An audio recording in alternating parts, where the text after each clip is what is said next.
যুবক ভাইয়েরা, ফিরে আসেন না কোরআনের কাছে, ইসলামের কাছে, রাসূলের সুন্নাহর কাছে। জীবনকে সঁপে দেন। কি মজা! সেজদাতে কি মজা! একটা দিন শুধু তাহাজ্জুদের জায়নামাজে, রাত যখন ১:৩০ বাজে, রাত যখন ২টা বাজে, তাহাজ্জুদের জায়নামাজ বিছায় দেন।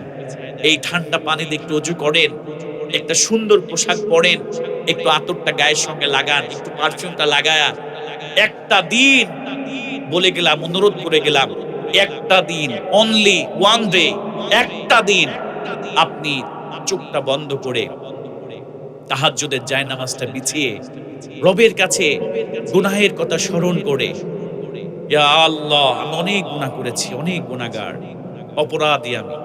স্বীকার করে একটা দিন সেজদাটা মাথা অবনত করে চোখের একটা ফোঁটা পানি ছেড়ে দিয়ে দেখো, এই চোখের ফোঁটা পানি ছেড়ে দেওয়া যে কত মজা আর কত হৃদয়কে প্রশান্তি দেয়, এইটা তুমি সেই দিন বুঝতে পারবা। কথা বলেন ঠিক কিনা? তখন আফসোস হবে, কেন এতদিন এই সেজদা থেকে নিজেকে বঞ্চিত রেখেছিলাম। যুবক কলিজার টুকরা প্রিয় ভাই, আমিও তো তোমাদের মতোই যুবক। এই নামাজের জন্য, এই দাড়ির জন্য সম্মান কি কমে গিয়েছে? বলেন না, সম্মান কি কমে গিয়েছে? কত সম্মান!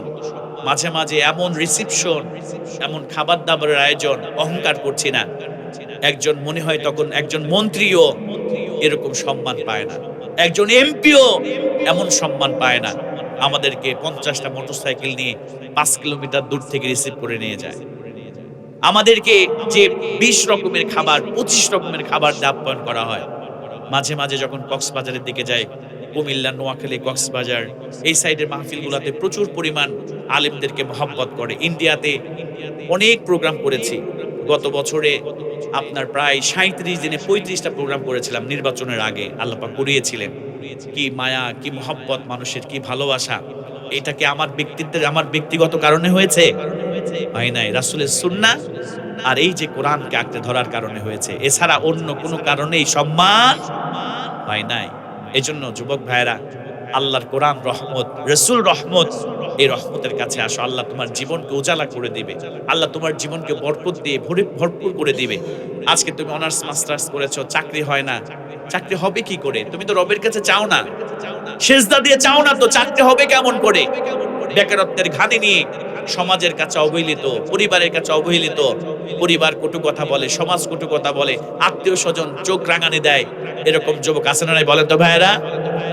তোমার বেকারত্ব দূর করার জন্য আল্লাহর কাছে আসতে হবে, কোরআনের কাছে আসতে হবে, রাসূলের সুন্নাহর কাছে আসতে হবে। তাহলেই তোমার জীবনটা তো বরকতময় হবে। কথা বলেন ঠিক কিনা?